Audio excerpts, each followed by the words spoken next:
This is the story of a dream many boys secretly cherish, an adventure filled with survival and discovery. Our protagonist's ship meets a tragic accident, leaving him stranded on a remote, deserted island with nothing but his instincts and a girl for company. But fate isn't all cruel. He's armed with a survival system that takes care of his basic needs like food, water, and shelter. From starting fires to building shelters, hunting animals to taming a wild bear, growing plants to discovering other survivors, and even advancing civilization to new heights. This story is a roller coaster of survival and progress. Oh, and don't forget building a raft and setting out to explore the unknown. Ready to dive into this gripping journey? Let's see how it all begins. The scene opens on a cruise ship where a lively party is in full swing. Gao is confessing his feelings to Lin, and the crowd around them is eagerly encouraging her to accept him. Everyone is recording the moment, creating an atmosphere filled with excitement and anticipation. But in the midst of all this, Qin Tian, our protagonist, is completely uninterested in the drama unfolding. He's engrossed in a live stream, where a man is casually chatting about heading home and meeting people last. Qin Tian shuts off his phone with a relaxed sigh, amused by the man's commentary, and thinks he could easily spend 24 hours watching it without getting bored. However, just moments later, he notices the weather starting to change, and it's rapidly getting worse. Out of nowhere, a fierce storm hits. Heavy rain pours down, and lightning strikes in every direction. The captain urgently instructs passengers to move indoors, as the storm grows more intense. As Qin Tian heads toward shelter, he realizes it's already too late. Panic sets in, and he begins running. A fellow passenger asks why he's rushing, but Qin Tian doesn't answer. Grabbing a life ring, he leaps into the ocean just before the ship starts to sink. Upon reaching the shore, the system activated, and the protagonist was presented with a newbie gift. However, since he was unconscious, the gift was temporarily stored in the system. When he finally regained consciousness, a wave of relief washed over him as he realized that the life ring had saved him from drowning. As he looked around, the island appeared deserted, with no sign of life anywhere. He hoped that the rescue and search team would arrive within 5 days, assuming nothing went wrong. However, he quickly understood that he would have to survive on the island for at least 6 to 7 days on his own. The island had a few coconut trees scattered around, and he figured that they could provide enough food and water for a week. He had watched a video earlier and bought a dagger, but he hadn't needed to use it so far. When he cut open the first coconut he found, it turned out to be old, with barely any juice inside. He quickly realized that, to get through each day, he would need at least 5 coconuts. As he drank the little coconut water he had, a thought crossed his mind.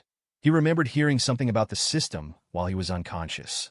Just as he was pondering this, a screen appeared in front of him, offering him the option to view his newbie gift. At first, he was taken aback, unsure of what to make of it. But then curiosity got the better of him, and he touched the gift icon.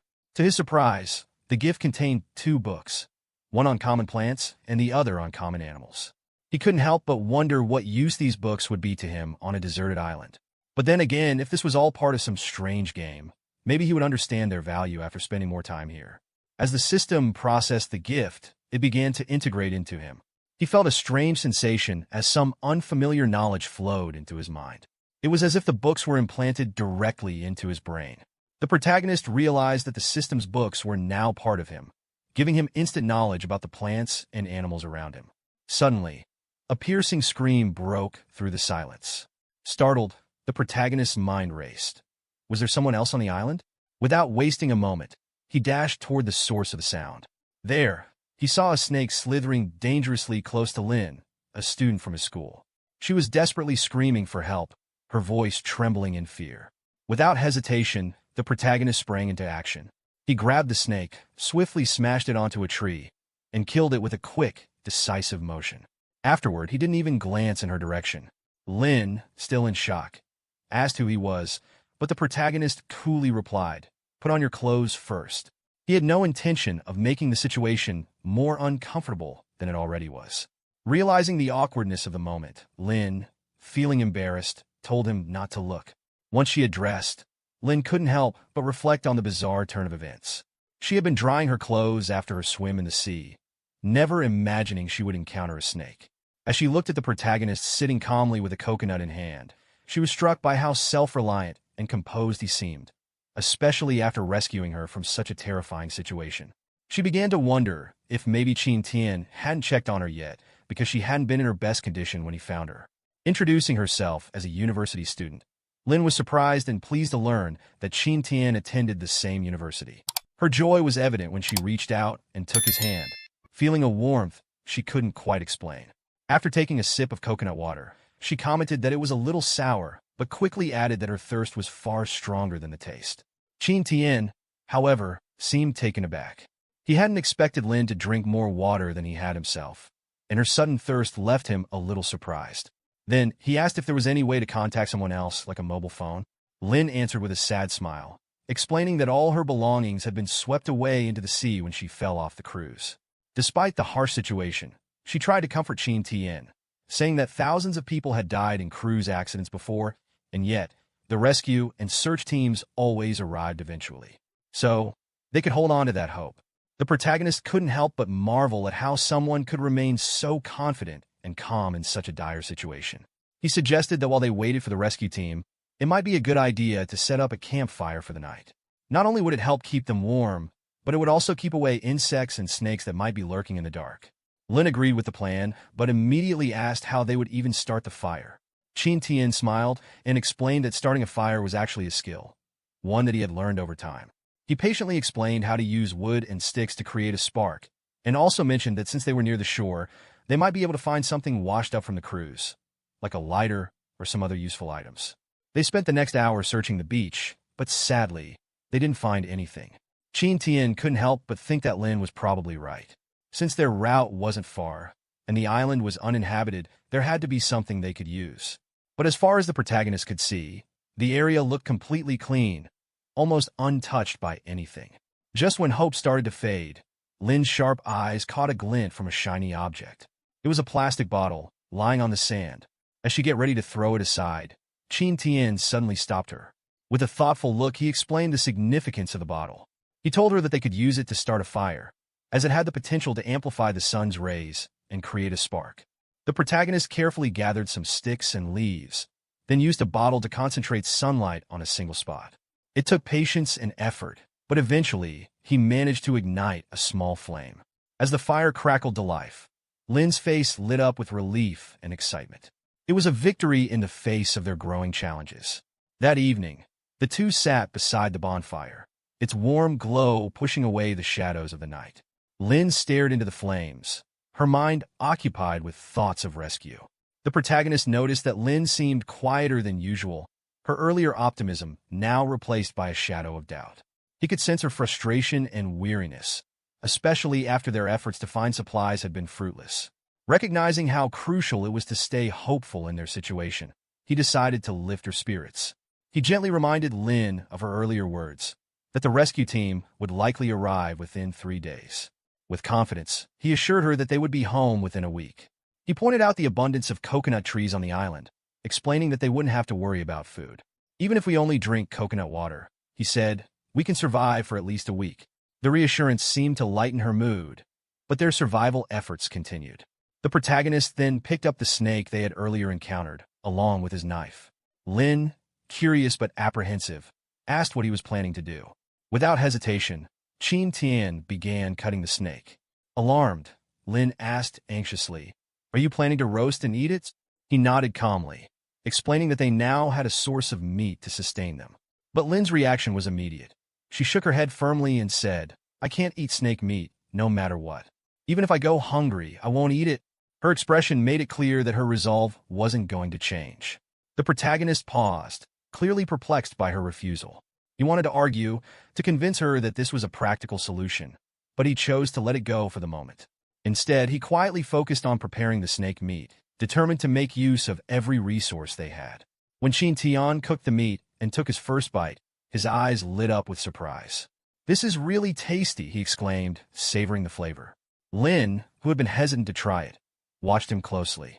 She was unsure at first, but the sight of Qin Tian enjoying the meal piqued her curiosity. Finally, she gave in and took a bite. To her surprise, the meat tasted much better than she had imagined. She nodded in approval, admitting it was good. Qin Tian felt a deep sense of gratitude. If it weren't for the snake they had caught, they would have gone to bed hungry, with their energy further drained. The warmth of the bonfire and the satisfying meal gave him a small but much-needed sense of accomplishment. As he leaned back, his attention shifted to the system screen hovering before him. To his surprise, it suddenly closed on its own. Confused, he tried to figure out what had happened, but couldn't find a way to reopen it. Just as he was beginning to worry, the screen flashed back into view. This time it showed a notification: 100 points earned for creating a bonfire. Qin Tian froze in shock, staring at the message. He hadn't expected the system to reward him for something so simple. Lin noticed his reaction and frowned slightly. "What's wrong?" she asked, concern evident in her voice.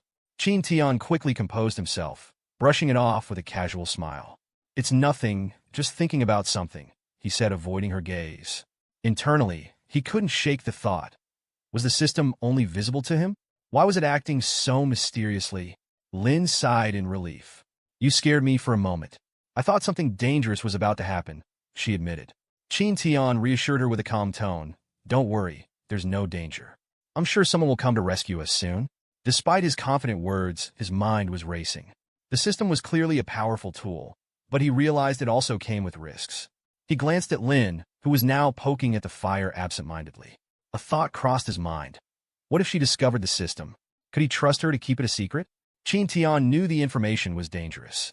If it leaked, it could attract unwanted attention or even put them both in greater danger. This realization made him cautious. He decided he needed to tread carefully, not just with Lin, but with anyone he might encounter. For now, the system was a secret, and he intended to keep it that way, no matter what. He began checking the tasks and quickly realized that the entire setup felt like a game. This piqued his curiosity, and he decided to see what he could do with the 100 points he had. Diving into the system store, he found an array of items available, but there was a catch. He could only guess their functions from their names, as no detailed descriptions were provided. As he browsed, one particular item caught his attention. It was labeled as an 18+ item, which made it instantly intriguing. His mind wandered. Could this be something extraordinary? Or was it just a gimmick, completely useless to him? Either way, it sparked a moment of excitement. However, his enthusiasm dimmed when he noticed the prices.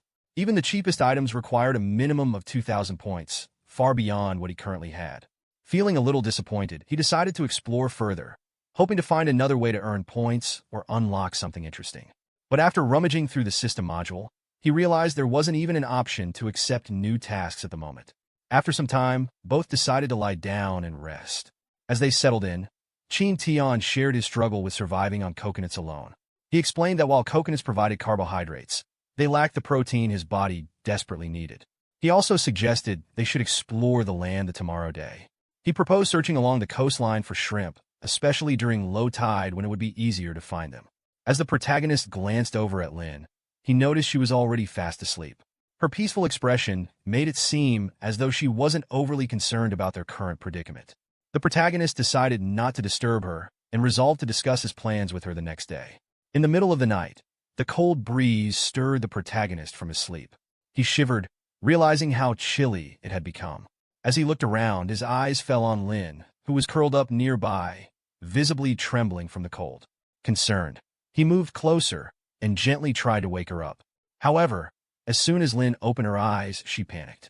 Startled, she quickly scooted away, her face filled with fear. "What are you doing?" she demanded, her voice laced with suspicion. The protagonist tried to explain his intentions calmly, but Lin wasn't ready to listen. Instead, she accused him, her tone sharp. "I thought you were a decent person, but you're just a pervert." Her words stung, but the protagonist chose not to argue. Turning his gaze toward the fire, he spoke in a measured voice. "If you don't want to freeze, your only option is to sit near the fire. The choice is yours." Reluctantly, Lin found herself sitting by the fire, its warmth offering a small comfort against the biting cold of the night. The protagonist observed the strange temperature difference, noting that the shift from day to night was more extreme than he had expected, especially considering their proximity to the equator. Though they were so close to the equator, the temperature drop was sharp and unexpected. Lin, unprepared for such a chill, hadn't brought any thick clothing with her due to the warm climate they had anticipated. As they both shivered, the protagonist suggested that they sit closer together to share body heat. Otherwise, they'd both freeze. Lin, feeling awkward at first, declined, but after a brief moment of hesitation, she felt a sense of uncertainty creeping in. She had never been this close to a guy before, and the thought of doing so now made her nervous. If it weren't for Qin Tian, she probably wouldn't even have had the fire to keep her warm. After a few moments of inner conflict, Lin finally decided to take off a few of her layers and told Qin Tian not to look. The cold air nipped at her skin, and her mind wandered to scenes from movies where people huddle together for warmth in situations like this. It was strange, yet somehow comforting. The protagonist, sensing her discomfort, quickly reassured her. He told her there was no need to remove her clothes, as they were both in the same situation with inadequate clothing. Instead, he suggested they simply sit close together and share the warmth. Without another word, Qin Tian moved behind her and wrapped his arms around Lin, offering the warmth of his body. It was a simple gesture, yet it gave her a sense of relief she hadn't expected. The night passed in silence, both of them holding onto each other for warmth. The morning light slowly spread across the sky, casting a warm glow on everything around. Lin, excited by the beauty of the sunrise, couldn't help but call out to Qin Tian, urging him to come and see the magnificent sight. As Qin Tian joined her, his eyes scanned the shoreline, noticing the tide was going out. He suggested they collect crabs now before the tide came back in. Lin agreed, and the two set off. As they worked, one of the crabs managed to bite Lin's hand. She winced in pain, but Qin Tian was quick to act. He grabbed a nearby rock, crushed the crab, and immediately checked on her. After a while, they had gathered a substantial amount. The protagonist carefully began removing the shells from the crabs, a process that caught Lin's attention. She was still feeling hungry, her stomach growling as a reminder, and she asked why he was taking the shells off when there was meat inside them. Qin Tian, with his usual calm demeanor, explained that the meat inside the shells was cold and could cause a stomach ache if eaten in large quantities. He added that the shells themselves were coated with gastric juices, which could be hard on the digestive system. The smell of the crabs roasting over the fire soon filled the air, and Lin couldn't help but remark on how wonderful it smelled. She mused aloud that it would be even better if they had some sauce to go with it. The protagonist, though, had other plans in mind. He told her they wouldn't be sleeping on the beach that night, suggesting instead that they build a camp to keep warm, away from the chilly sea breeze. Lin, always open to new ideas, suggested the forest as a perfect spot for the camp. Qin Tian agreed, pointing out that the area with abundant trees and materials would make it easier to build. They both seemed excited about the idea, and Lin asked if they could go to the forest after they had eaten. But Qin Tian, ever cautious, reminded her that they still had important things to do before venturing out. They needed to prepare fresh water and leave a distress signal for the rescue team, ensuring they would be found if needed. Though it made her eager to explore a bit less, Lin understood the importance of taking these precautions. Lin was freaking out over how risky it was to climb those massive coconut trees, but Qin Tian just brushed it off like it was nothing. Then the guy casually took off his belt, which made her a bit uneasy. When she asked what he was up to, he straight up said he'd use it to climb. The climb was way nastier than he expected. Hands burning, grips slipping, and one wrong move could have sent him crashing down. But he powered through, reached the top, and yelled for Lin to get the hell back. Once she was clear, he shook the tree like a maniac, making coconuts rain down. He filled a bottle with coconut water and noticed it was way more than yesterday's pathetic supply. As they were about to leave, he spotted Lin holding coconuts. When he asked why, she said the water was super fresh, and since he'd busted his ass to get them, she wasn't about to waste it. He told her to chill and just keep a few, since chugging too much could wreck her stomach. After carving out an SOS sign on the beach, they headed into the forest. Qin Tian thought about how watching survival vids made this crap look fun, but now all he wanted was his soft, warm bed. The forest felt alive in the worst way, like 100 unseen predators had their eyes locked on them. Lin took a sip of water, then handed it to him, telling him not to touch the cap with his lips. He wondered what that was about, and she explained she wasn't being paranoid. She'd noticed him scanning the shrubs nonstop. That's when Qin Tian dropped the truth. The snake they saw yesterday was a red cyanonatrix, a freshwater killer that sometimes hits land to hunt. Lin figured that meant they were close to a water source. He agreed, but she reminded him the forest was huge and finding it wouldn't be easy. She warned against taking dumb risks. Qin Tian knew betting on luck was pure suicide. They weren't like Ed, who had freakish survival instincts.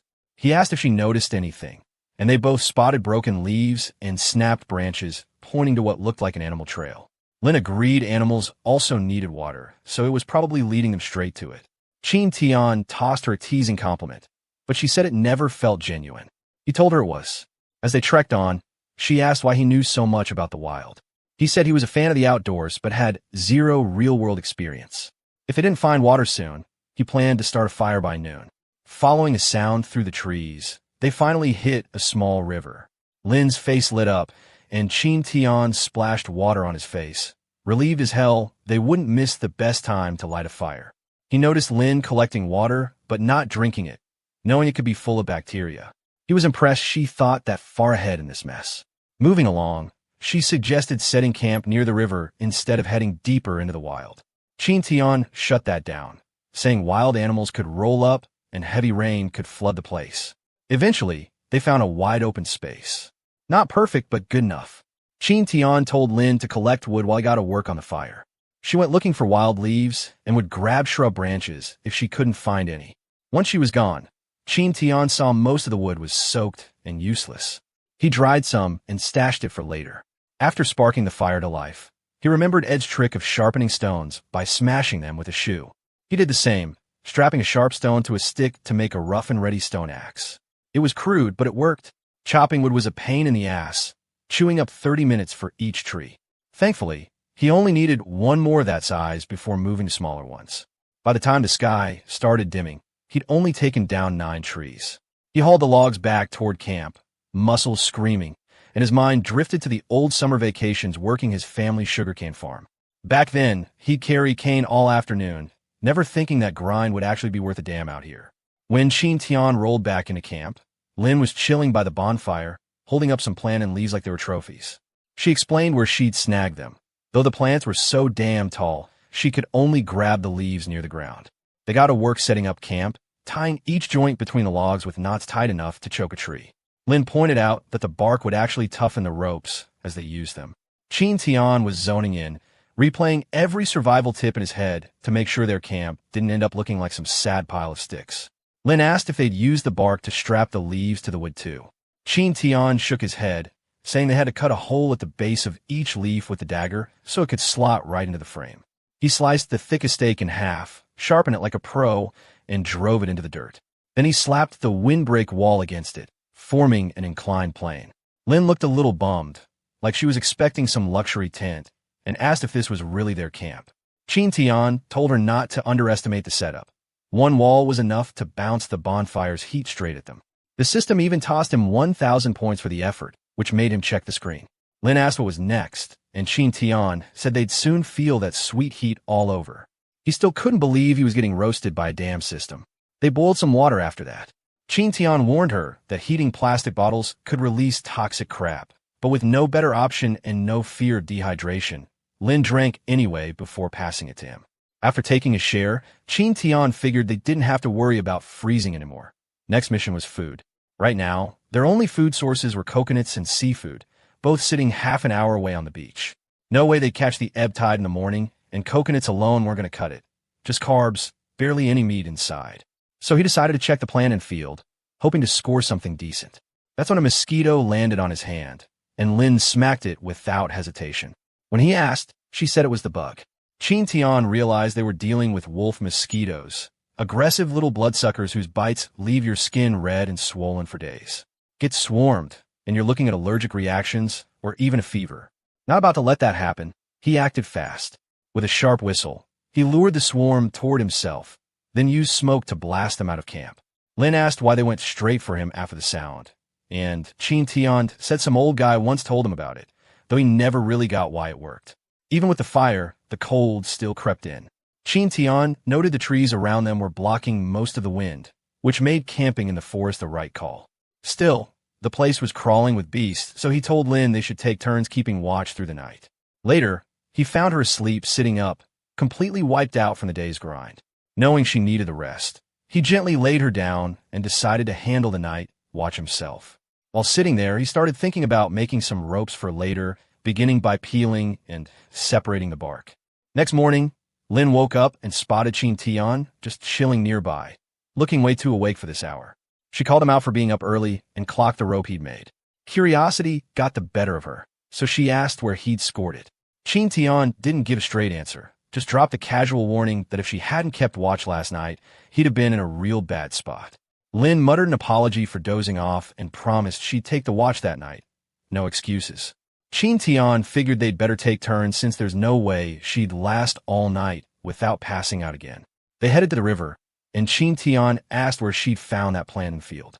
Lin said it was close, like 100 meters tops. On the way, he showed her some raspberries and asked if they looked tasty. Lin asked how he knew they were edible, and he smirked, saying if they weren't, she wouldn't have looked so hyped. She popped one in her mouth and immediately made a face. It was sour as hell. Qin Tian just shrugged, explaining raspberries don't fully ripen until April, so sour was normal. Then he dropped his breakfast plan. They'd be eating plantains. Lin asked if green ones wouldn't be bitter. Qin Tian admitted he wasn't sure, but with 0 other food options, they were rolling with it. Problem was, the plantains were hanging way up there. Lin asked how the hell he planned to get them. He said he'd try, but bet the tree couldn't handle his weight. Using a stone tied to the rope, he launched it up, hooked it in, and tried shaking the tree to knock them down. Lin commented that the branches were soft and asked if he was good. Qin Tian handed her one and asked if she wanted to try it. Lin quickly caught on that he was using her as the guinea pig. Qin Tian claimed he was just being a gentleman by offering first, but Lin called BS. He took a bite himself and instantly found the thing rock hard. Lin asked if it was just unripe or if they could store it for later. That's when he explained this wasn't edible at all. The bananas people usually eat are cultivated varieties with dead seeds, but wild plantains are packed with rock-like seeds that stay viable even when ripe, making them basically useless as food. He then grinned and said they should hunt for the meat that grows on plantain trees. Lin looked confused until he showed her, worms chilling on the leaves. She asked if they taste good. Qin Tian admitted it sounded weird, but explained these were plantain worms, loaded with 6 times more protein than beef, and when breadcrumbed and fried, they made killer snacks for kids. Back at camp, they cooked the worms. Qin Tian told her to hang tight before eating, then took the first bite. Turns out they were pretty damn good. Lin tried one and agreed. Qin Tian wished they had some oil. It would have taken the flavor up a notch. He noted that when you're starving, anything tastes decent, but Lin shocked him by refusing to eat more. She said she'd only tried fried bugs before because her best friend pushed her into it, and worms just weren't her vibe. Switching gears, Qin Tian asked her to grab the rope. Then he straight up broke their bottle. Turns out, he didn't have the fish trap he needed. He explained that on the way back earlier, he'd spotted a bunch of fish in the river. With the trap, they could easily snag the smaller ones. Lin asked how it worked, and he said the design let fish swim in, but made it nearly impossible for them to escape. Boom! 200 points for crafting it. Lin pointed out their water container was nearly empty. Qin Tian suggested using coconut shells as makeshift containers. Lin said they'd burn over a fire. Qin Tian countered with a plan: drop a heated stone into the coconut shell over and over until the water boiled. Lin asked if they'd have to go back to the beach for more coconuts. Qin Tian agreed, but first, the fish trap had to be set. They set the trap in the river, and Lin suggested putting it closer to camp, wondering why they had to hike all the way out there. Qin Tian told her the spot had way more fish hiding out. Then Lin sniffed the air and asked if he smelled something. Qin Tian caught a familiar scent and saw her heading toward it. She pointed out the stronger smell, and sure enough, they found wild mint, mosquito-repellent gold. Qin Tian decided to haul a bunch back and plant it near camp. Lin was all in on the idea, saying they should grab loads of it. They collected a fat stash, planted it, and kicked back for a breather. Qin Tian was low-key proud they scored this find. Lin said the mosquito problem was basically dead now. Qin Tian suggested hitting the beach later for some coconuts. He had just finished making an axe and got 200 points for it. That had him wondering if pumping out survival gear could rack up even more points. Maybe buying straight from the store would be easier. Lin asked if he was actually enjoying crafting stuff in this messed up situation. When they got to the beach, all the coconuts they'd cracked earlier were gone. Lin wondered if someone else was stranded here too. Qin Tian said it didn't look like human work. Lin guessed maybe a lion or something similar.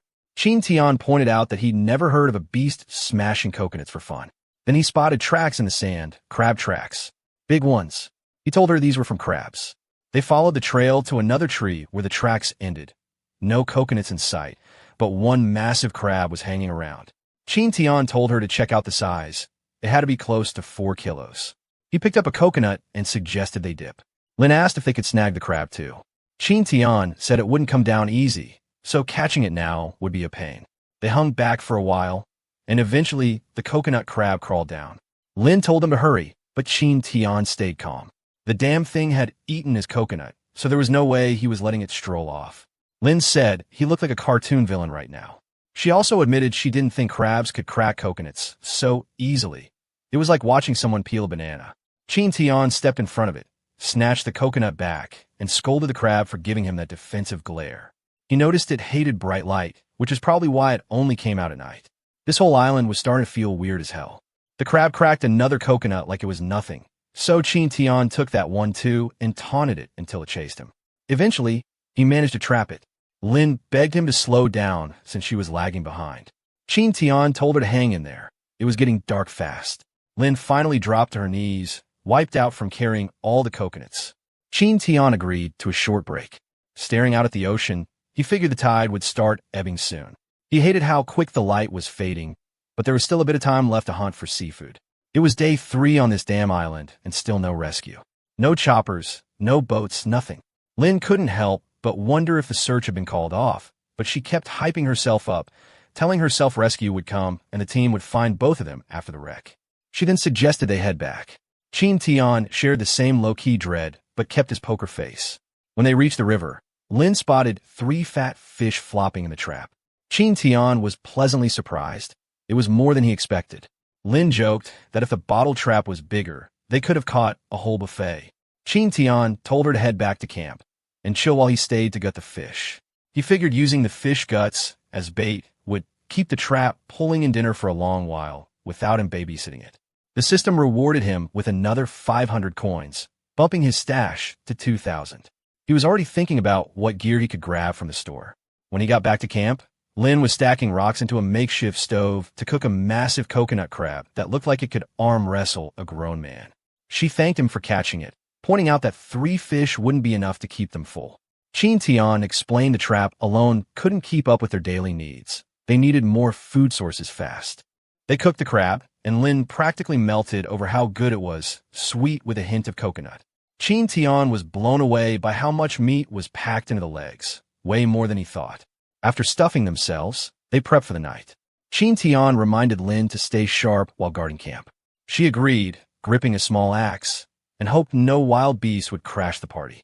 Out of nowhere, Qin Tian put a hand on her shoulder. Lin instantly swung the axe, eyes wide, then froze when she saw it was him. She hissed that he scared the hell out of her and asked why he was waking her when she hadn't called him. Qin Tian told her to get back to sleep, saying he'd take watch. Lin pushed back, asking if he'd slept enough since she'd been out cold the whole night before.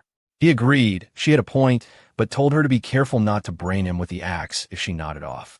Once she settled, Qin Tian sat by the fire and checked the store with his 2,000 points. The water supply was still drinkable thanks to boiling, and he felt clear-headed, a small win in this chaos. Checking on Lin, he saw her tossing in her sleep, mumbling about finally being rescued and insisting he would come. That hit him. Her tough front was just a shield. The shipwreck had wrecked her head more than she let on. Back in the store, he found only a handful of items. He wanted them all, still missing key tools. Productivity was trash out here. One item caught his eye, Wolfcraft's collection, a book packed with ways to make survival gear. Total goldmine. He bought it instantly, flipping through the pages and realizing if he mastered everything in it, he could live here for a year easy. Then he noticed the free spin wheel, no blanks, every spin a win. That alone had him grinning. He tapped it, the wheel blurring as it spun. When it slowed, he recognized some high-ticket items worth over 10,000 points. The system asked if he wanted to claim the reward. Qin Tian got curious. Stuff like this didn't drop often, like rare loot in a pay-to-win game. He decided hell yeah, he was keeping it. Free loot was always worth taking. Next morning, Lin woke up and went looking for Qin Tian. Dude came strolling back with some freshly caught fish, acting like it was no big deal. She told him to give her a heads up before dipping out next time, but he said she was knocked out cold and he didn't want to wake her. He promised he'd tell her next time. While he was frying up the fish, Lin told him not to go near the river since she was planning to bathe there. Qin Tian warned her not to mess up the water and to avoid leaving any scent behind. In his head, he figured girls just had that thing about staying clean. And hell, they hadn't bathed since hitting the island, so they were both filthy as hell by now. Lin headed to the river, and Qin Tian debated whether to take a dip too, but his stomach won the argument. Food first, bath later. He called out that he'd be scouting for more supplies, and told her to holler when she was done. Lin gave the okay, so he set off. Not far from camp, he spotted a tree and felt like luck was finally throwing him a bone. The season meant mushrooms might be around, and with the system's help, he could figure out which ones wouldn't kill him. The area was stacked with resources. He passed a bunch of fruits too, but they were out of his usual plant collection range, so he couldn't risk eating them blind. Then he heard rustling. Out darted a rabbit, blasting through the grass at like 70 kilometers per hour. No way he was catching that thing. And throwing his axe was a long shot, but he tried anyway. The rabbit swerved like a pro and bolted. Qin Tian figured he'd have to wait until the thing got distracted before making another move. But it zipped away for good, and he realized he'd been out here for a while. Lin was probably done bathing, so time to head back. He paused. Wait, which way did he come from? Luckily, the morning dew had dampened the ground, leaving his footprints clear as day. Following them back, he reached camp, but Lin wasn't there. Then came the scream. He sprinted toward the river and saw Lin still waist-deep in the water. She yelled about a snake. Qin Tian rushed in, grabbed the thing, and told her to chill. It was just a rice-field eel, harmless and great at digging. He told her to keep calm. She asked him to leave, so he stepped back but stayed close just in case round 2 happened. Bonus, food for the day was sorted. The eel was huge, probably thanks to the island's wild ecosystem. Lin, still flustered, came out and asked if he'd been staring. He told her straight. It was because she looked beautiful. She blushed and walked ahead, low-key wondering why her heart was racing. She remembered back at school, guys had thrown similar lines her way, and yeah, simple words still hit. Qin Tian, meanwhile, wondered if maybe he shouldn't have said anything. He stripped off his shirt and thought about eels. These suckers aren't social, so they wouldn't be hanging out alone in this river, meaning more were around. Time to stock up. He knew eels burrowed into the soil near the water, usually with 2 holes, one at the bottom near the water and a ventilation hole on top. He found a burrow, blocked the bottom hole, and didn't dare stick his hand in. River crabs could be in there too. Using the method he remembered, he shoved a rope into the top hole, felt a tug like something was fighting back, and yanked hard. Out came another fat eel, squirming in his grip. When Lin rolled back into camp, she saw Qin Tian had snagged 2 more eels and hit him with the food question. He told her to chill. She was overthinking. He'd checked the whole damn water area, and these 2 were it. Still, the 3 eels they had were absolute units, enough to keep them fed for a couple days at least. Lucky break that this tiny water spot had any rice field eels at all. Lin asked if they should roast all 3 right away, but Qin Tian shook his head. No way they'd finish them in one sitting. His plan was to skin them and turn them into smoked meat so they'd last longer.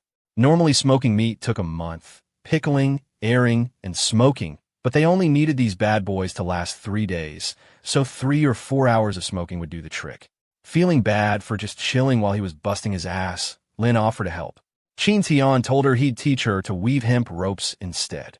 Once she got the hang of it, she could strip bark around camp and make ropes for a new wind-blocking wall.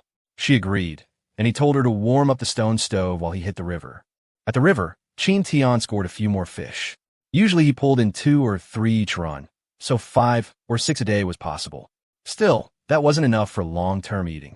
His plan, eel for the next 2 days, fish hunting in between, could easily stack up 10 more fish before the week was done. That would cover them for at least 3 days. But he knew the spring rains were coming and their camp would turn into a wet nightmare. These 3 days would be for camp upgrades. By nightfall, he'd adjusted the traps and cooked dinner, tossing in some raspberries for flavor. Lin thought it was fire, and he teased her about enjoying island life. Next morning, Qin Tian hit the forest.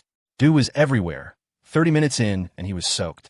Good thing he'd marked his path before, or he'd be wandering like an idiot.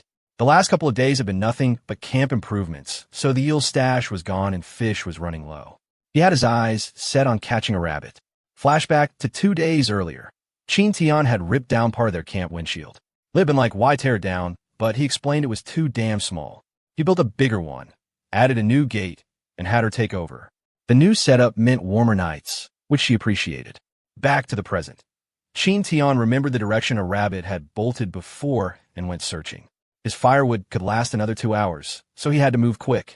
He figured foxes hunt far from home, but close to home, they stick nearby. The forest was so lush rabbits didn't need to wander far from their burrows. After a day of searching, he found a rabbit hole. Wild rabbits usually have more than one, so he started blocking them off. Found 5 and blocked them, leaving 2 open. He smoked one, waited at the other, and sure enough a hare bolted. He grabbed it. Small one, though. Then he spotted a bigger one running off, and, checking the hole, he found 3 more tiny ones. Half an hour later, he had all of them bagged and headed back to camp. Lin lit up when she saw the catch. Chin Tian said he'd take them to the river to process. Lin, looking at their big eyes, asked how he could eat something so cute. He'd forgotten girls tend to melt over cute animals. But then Lin suggested they fatten the rabbits up for more meat, which actually surprised him. It wasn't the reaction he expected. Still, he agreed, since that's why he brought them back alive. They decided to eat the big one and raise the smaller ones. Down by the river, Chin Tian processed the rabbit, draining the blood because the smell was nasty. He kept the fur for later use. Over dinner, Lin complained about the stink, but Chin Tian said they could roast the fish and he'd keep the fur anyway. The smell didn't improve much, but he didn't care. He noticed Lin grinning like she'd won the lottery. When he asked, she reminded him tomorrow was the 7th, the last day on the island. That hit him. She was hyped for rescue. He admitted he was too, but he wanted everything ready for when they bounced. After they finished dinner, Lin looked at Chin Tian and asked what the game plan was. Chin Tian shrugged and said he was going to practice drilling wood to start fire. Lin gave him a look and was like, bro, we already have a fire. Chin Tian just grinned and told her that stacking skills is never a bad move. You never know when you'll need them. He pulled the steps from memory and got to work. At first, all he got was smoke puffing out from the bushes. Lin tilted her head, half joking like he was sending smoke signals to the universe for good luck. But after a bit of grinding, bam, fire. Dude actually pulled it off. Next morning, Lin side-eyed him and asked why the hell he'd tied up the hares. He told her if they gnawed on the ropes, they might bust free. But honestly, he'd only done it so they wouldn't do anything stupid. He wasn't about to admit that, though. Lin still had that unshakable belief the rescue team was coming, totally wrapped up in her own little bubble of hope, even though her mind was clearly a storm of what-ifs. An hour later, they hit the beach. Lin looked out and commented that the rescue crew still hadn't shown, saying they might just have to chill and wait it out. Chin Tian agreed. They'd already been there forever, so another stretch wouldn't kill them. Lin suggested they just park themselves and keep watch. Chin Tian, not trusting the day to end well, started stacking wood and grabbing coconuts, figuring they might end up camping on the sand overnight. Good thing he'd practiced that wood drilling skill, because come evening, it came in clutch. As the sun dipped, Lin started spiraling. She worried she'd messed up the dates, and maybe tomorrow wasn't actually day 7. What if the rescue team had just forgotten about them? Or worse, given up? Her voice cracked, and then she grabbed his hand, eyes wet, asking if this was how they were going to die. Chin Tian told her hell no, told her to breathe, and then lightly slapped her. She blinked at him, stunned, like what the hell was that for? He told her if she needed to cry, she should just let it all out. She clung to him, muttering that maybe the rescue team wasn't coming. He told her it was fine. Team or no team, he was there for her. The next morning, Lin marched over and slapped him right back, asking why he'd hit her the night before. Then she thanked him for having her back. Chin Tian shot back. If she already knew why he did it, why smack him now? She smirked and said since he slapped her first, she figured it was fair. He asked her to repeat that, claiming he didn't hear her. Changing the topic, Lin pointed out that according to their past checks, the tide should have pulled back by now, but it hadn't moved. Chin Tian explained tide schedules aren't set in stone. Generally, they lag about 48 minutes later each day. Since they'd been stuck on this island 6 days, that meant they'd have to wait roughly 4.8 hours from their last observation. He suggested they hang tight until it shifted. Lin reminded him the tide had gone out early in the morning before. If they waited 4.8 hours, it'd be noon. She muttered it had already been a week, then asked when he honestly thought rescue would roll in. She mentioned she'd read up on cases like this, and the timelines were all over the place. Chin Tian realized she was finally cracking open the real topic, like a dam holding back way too much water about to burst. She brought up that after 2 years missing, people are officially declared dead. Chin Tian figured now that she'd let the flood out, there was no point stressing about collapse. He told her not to overthink, and reminded her that if no one showed in a month, the rescue effort would probably fade, or they just quit altogether. Lin asked if there was any room for positive thinking. Chin Tian told her it didn't matter. If things tanked, they just need to build a damn boat and get out themselves. Then he stood up and caught her staring at him. With the tide now in, he suggested grabbing some seafood. She said she wasn't staring at him, but followed him anyway. After gathering a decent haul, they got back to camp and saw the hares still trapped. Qin Tian noticed their teeth were razor sharp and figured that if they'd been any bigger, they might have busted loose. He told Lin to keep watch so they didn't pull a Houdini on them. Later, they cooked the seafood. Lin called out that dinner was ready and told him to sit. He said he'd eat later. He had to collect the leftover shells first, telling her not to toss them. When she asked why, he admitted he wasn't sure, but they might be useful later. He figured their current haul could stretch 2 days. Luckily, the tide over the next few days would ebb from noon to afternoon, giving them prime time to hunt for more. He counted it as a win that neither of them was allergic to seafood, but he knew they couldn't survive on ocean grub forever. They'd need other food sources soon. Lin noticed the bags under his eyes. Before crashing, he told her to wake him at midnight. She couldn't help but wonder if he'd stayed up all night because of her. Next morning, Qin Tian woke up groggy as hell and asked why Lin hadn't shaken him awake for their shift change. Lin just shrugged and said he'd been out cold, sleeping like a rock, and she didn't have the heart to mess with that, figured he needed the rest.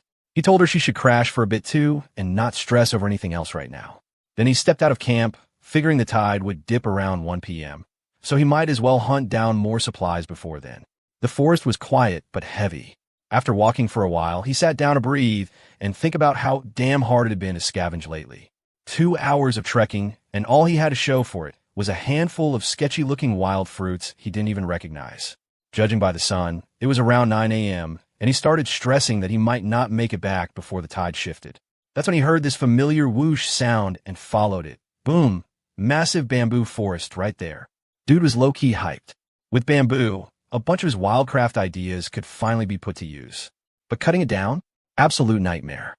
Every swing made the damn stalks bounce back like they were mocking him. Still, he hacked away, wondering if there'd be fresh bamboo shoots here too. He decided not to bother. Food stocks back at camp were fine for now. By the time he finished, it was almost noon. It took him 2 hours just to reach this place, and way too long to chop what he needed. He regretted not finding it earlier, but loaded up with as much bamboo as he could carry and headed back. When he got to camp, Lin had roasted fish waiting for him.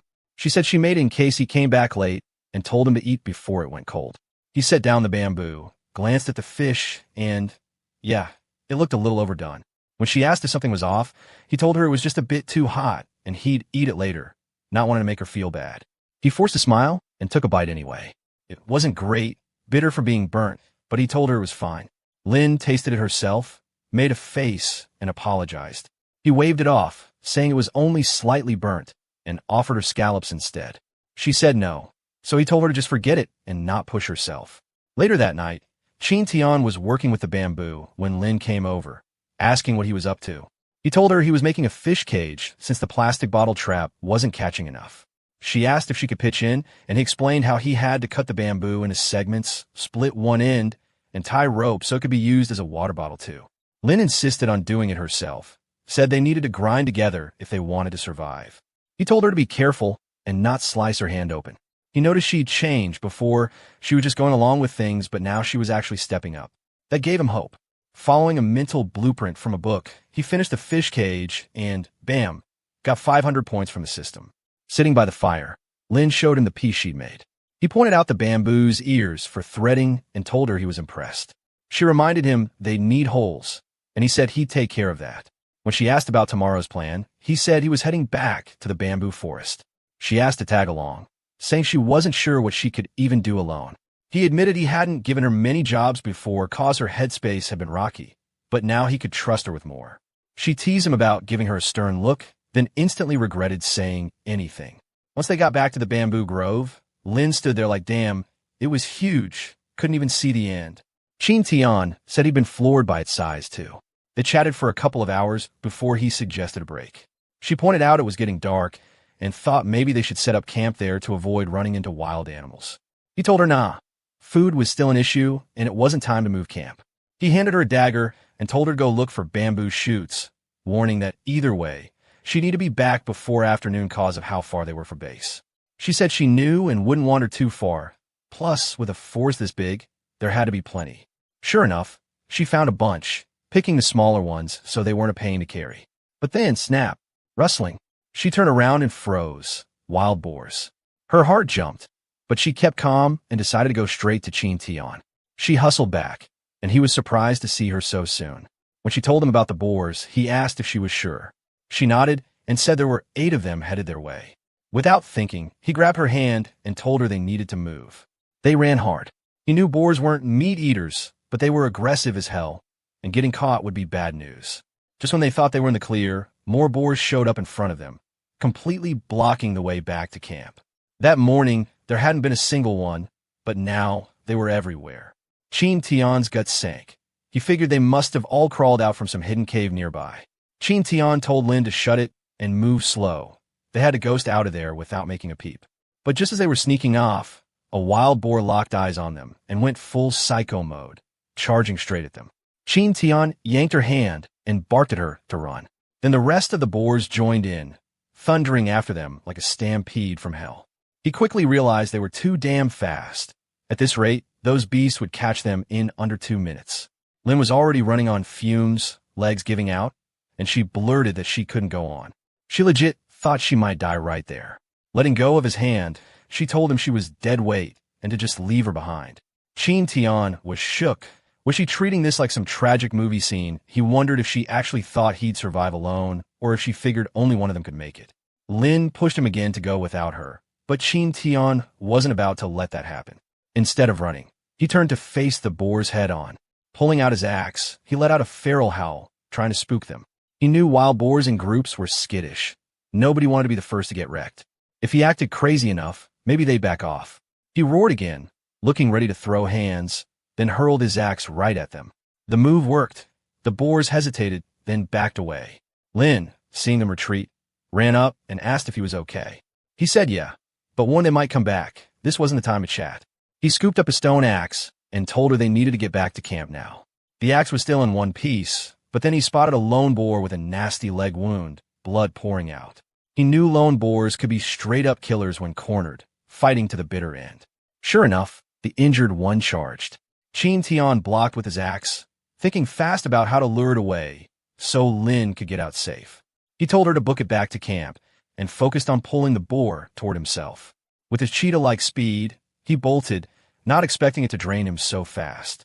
He figured the special card he was using might last a day, but in reality, he could only keep that sprint for 3 minutes max. At least it couldn't climb, so he sat there, catching his breath and thinking.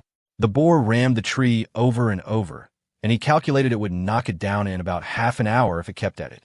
After a long rest, he'd recovered most of his strength and figured he could use his talent to escape once the tree fell. Then, the pounding stopped, probably because the boar was just as wrecked as he was. Chin Tian watched it limp off and guessed it weighed around 100 kilos. If he could kill it, that would be bacon for a month.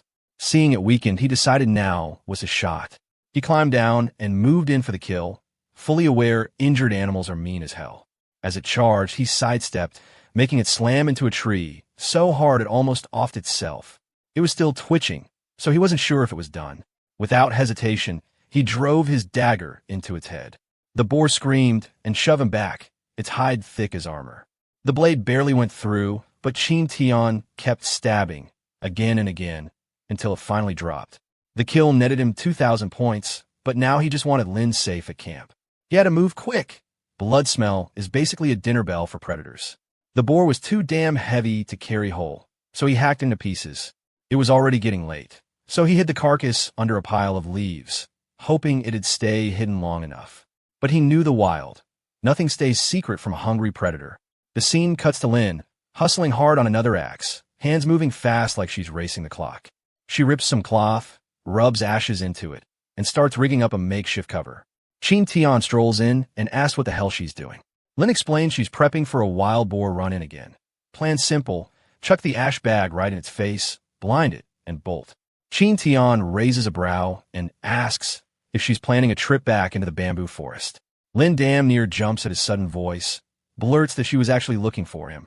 Realizing he'd just shown up, Chin Tian notes how fast she got back and suggests she grab the fish since he's brought a few of his own. Lin's eyes narrow. Was he hurt? Chin Tian shakes his head, says he's fine. Then she just hugs him tight like she thought he might have been toast. Letting go, she notices he's soaked and asks if he went for a swim. Chin Tian strips off his shirt, muttering that it's a long story. He goes to unbutton his jeans, pauses, and says he'll explain later. Lin shoots back that he's not some naive high schooler anymore, so no need to be shy. She tells him to change before the night chill bites, and he ends up sick. Chin Tian says she should turn around, then pulls off the jeans while she stands there eyes shut, asking why the hell he's even doing this. He tells her not to worry. Undergarments are staying on. Once changed, he straps on a leaf wrap and they both settle by the bonfire for dinner. Lin talks about how there's plenty of bamboo shoots in the forest, but the wild boars have taken over. She's glad the fish from the fighting cage will hold them over for the day and says they should steer clear of that bamboo forest from now on. That's when Chin Tian drops it. He killed a boar near the bamboo forest, hid the body, and plans to haul back a mountain of meat tomorrow. Says she can tag along if she thinks he's bluffing. Lin realizes he's dead, set on going back, and warns it's risky as hell. Chin Tian answers that he got lucky taking the boar down and doesn't plan on dumb risks. Then asks how she wants him to lay it out before diving into a story. He talks about a mother and son living by the sea. The mother lost her husband to drowning and never let the boy near the water, scared the same would happen to him. But the kid went to the sea in secret anyway. One day, a tsunami hit and wiped out the whole village. Lin picks up the thread. Turns out the boy saved his mom because he'd learned to swim. The kid realized hiding from problems didn't fix them, so he took matters into his own hands. Lin remembers reading a similar story in some old English exam back in school. She asks if Chin Tian took the same lesson, that you face trouble head-on instead of waiting to get wrecked. Chin Tian nods and says exactly. He's going to deal with the boars by building a bow and arrows. There's a lot worse on this island than pigs, and with a bamboo bow, he can keep them both safe no matter what comes.